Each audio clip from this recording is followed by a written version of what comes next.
Have you ever imagined spending months at sea? No internet, no cell phone, just endless waiting, constant labor, and the creeping onset of madness? Surrounded by endless water in every direction, sailors faced one of their greatest enemies: boredom. And to battle it, they turned to whatever they could find: alcohol, gambling, tobacco, even drugs. Today, we won't navigate the maps of exploration or discovery. Instead, we'll dive into the habits and vices that helped sailors survive the monotony of life at sea. Living aboard a ship during the 5th, 10th to 17th centuries was grueling. The work was exhausting, food was scarce, and sleep was limited. When there were no sails to hoist, decks to scrub, or storms to brace for, sailors simply waited. Waited for orders. Waited for winds. Waited for time to pass. The sameness was suffocating. No matter how vast the ocean, it offered no change of scenery. For weeks or even months, crews stared at the same waves, performed the same tasks, and saw the same faces. The sense of isolation ran deep. Few could read, and even fewer had books to read if they could. Music, dance, or theater. Only when improvised. Life at sea was a cycle on repeat. Without stimulation, the mind began to wander. Imagine no sofas, no TV, and certainly no YouTube videos about sailor vices. Loneliness and longing for land gnawed at their mental health.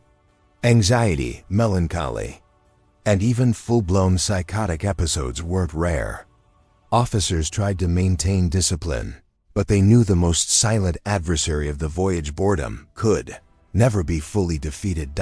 So how did sailors manage to survive such endless days without going mad? One of the most common methods: alcohol. Clean drinking water was always an issue. Stored in wooden barrels exposed to heat and constant motion, water quickly turned stale, foul-tasting, and often unsafe.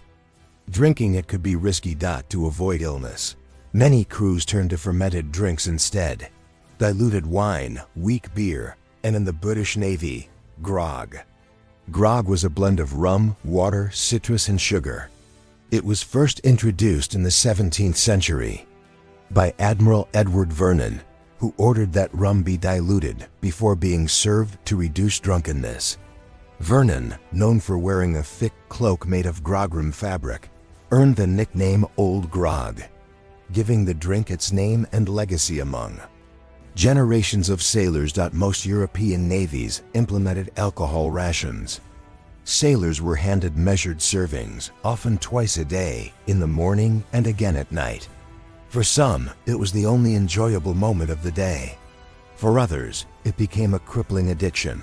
Severe alcoholism could lead to conflict, insubordination, and harsh punishment: public lashings, confinement in dark holds, or in extreme cases, being marooned. Officers recognized the double-edged nature of alcohol. It could lift morale, but it could also spark chaos. Yet removing it altogether was almost unthinkable. Alcohol had become embedded in naval culture. On Portuguese and Spanish ships, wine was practically a staple, used even in religious masses on board. In that era, a sip of wine wasn't just for pleasure. It was seen as medicine, comfort, and escape. In the middle of nowhere, between tempests and dead calms, a mug of rum could be the only warmth in a sailor's stomach and the only peace in his mind. There was no coffee, no soda, and certainly no bottled water. If alcohol warmed the belly, tobacco calmed the nerves. The habit of smoking spread rapidly among European sailors after their contact with indigenous peoples in the Americas. Tobacco was chewed, snuffed, or smoked in simple pipes made of wood or clay. The soothing effect of smoking, coupled with the easy access to the plant in tropical colonies, made it more than just a pastime. It became a form of informal currency among sailors. But there was one major issue: fire. On a ship made of dry wood, hemp ropes, gunpowder barrels, and canvas sails, lighting anything was a very real hazard. Smoking on board was like playing with a lit fuse. For that reason, many ships imposed strict smoking regulations. Some designated specific areas, usually near the bow or out in the open, far from the cargo holds. At night, smoking was often completely banned. Sailors who ignored this rule faced punishment ranging from stern warnings to physical discipline. Still, the pipe endured. It offered a rare pause amid the grind of seafaring life, a quiet moment with salty wind in the face and smoke curling from the lips. A simple act that, for a few precious minutes, made time slow down. Asterisk. The smell of tobacco, mingled with saltpeter and damp wood, became a permanent part of maritime life. For centuries, the classic image of a sailor almost always included a pipe clenched between the teeth, and with good reason. If the pipe offered a moment of quiet escape, others sought something more thrilling. With endless idle hours and almost nothing to do, gambling quickly became the most popular and riskiest pastime on board. Sailors played cards, dice, rudimentary dominoes, and other improvised games made from scraps of wood, cloth, or bone. Cards were often handmade, painted on pieces of leather, etched into chunks of wood, or scrawled onto old paper or reused cloth with crude symbols. No two decks were alike, but it didn't matter. What mattered was the game and, of course, the wager. And there were always wagers. Some bet coins. Others risked personal items like combs, knives, or boots. In more desperate moments, men would bet portions of their food or rum rations, turning the stakes into something far more personal. But where there's betting, there's tension. Among tired men armed with blades and confined together for weeks or months, a fight could break out over the smallest slight.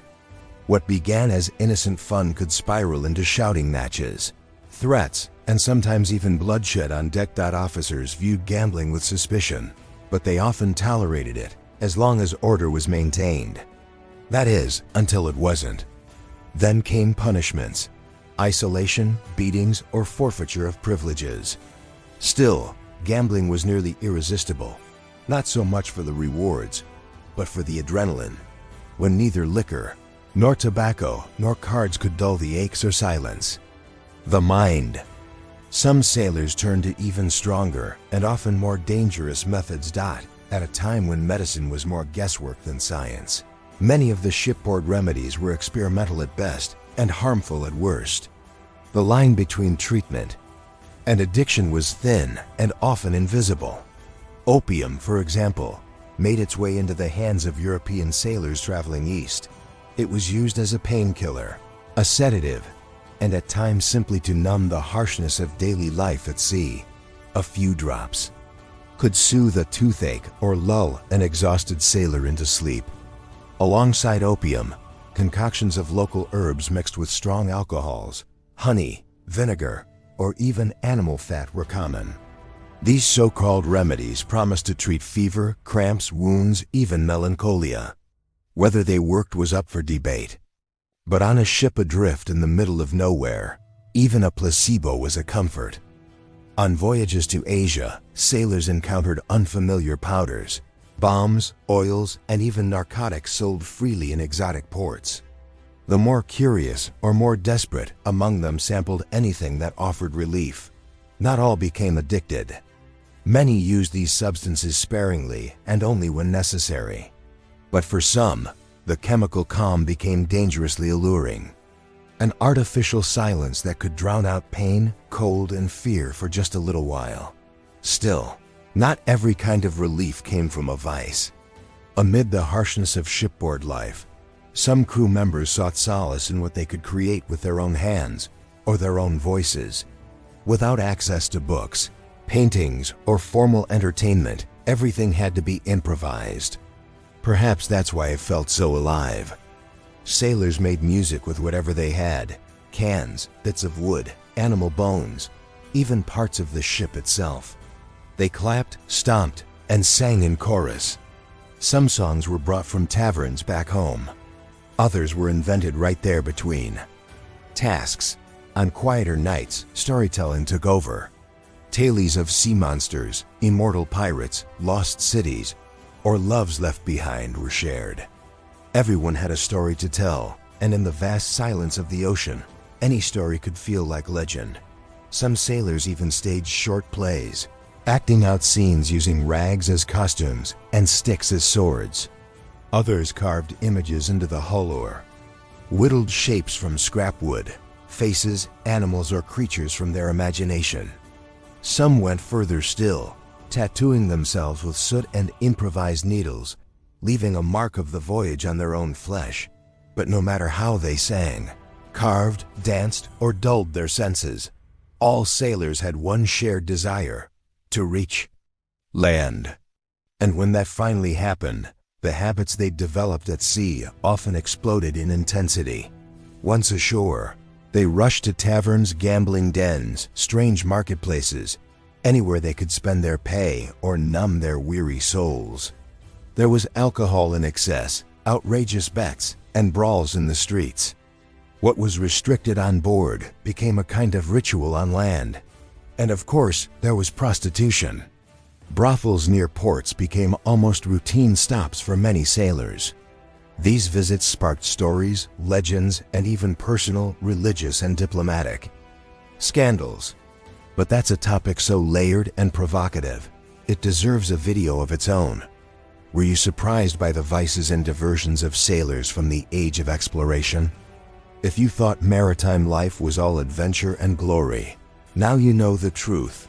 Boredom, booze, gambling, and even drugs were all part of the package. If you enjoy exploring these lesser-known sides of history, don't forget to like the video, subscribe to the channel, and click the bell. We've got plenty more hidden stories coming your way.